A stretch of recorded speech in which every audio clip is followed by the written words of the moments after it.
This is the Lone Crater YouTube. We hope this video helps. In this video, I will explain how to get the Morningstar in the forest. First, focus on gathering essential resources like wood and stone. You'll need to craft basic tools, specifically a stone axe and a wooden pickaxe, to speed up your collection efforts. Establishing a small, secure shelter early on is crucial for safety and a place to store your initial findings. This sets the foundation for your 99-day journey. Next, your focus shifts to gathering specific, more advanced materials. You'll need to venture into caves to collect at least 75 units of iron ore. Additionally, seek out ancient oak trees to gather 40 units of sturdy oak wood.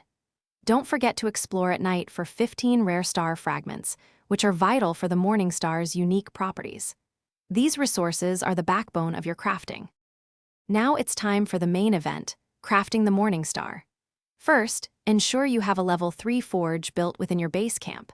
At this forge, you will combine your 75 units of iron ore, 40 units of oak wood, and 15 star fragments. After successful crafting, apply a powerful enchantment to the Morningstar, enhancing its capabilities significantly. This step brings you very close to your goal. With your Morningstar crafted, it's time to test its might. Engage with some of the forest's tougher guardians to understand its full potential. Remember to regularly maintain your tools and keep your base camp well-stocked for any future needs. You've successfully navigated the forest and crafted a formidable weapon within the 99-day timeframe. Congratulations on obtaining the Morningstar. Thanks for watching. Consider subscribing if we helped you.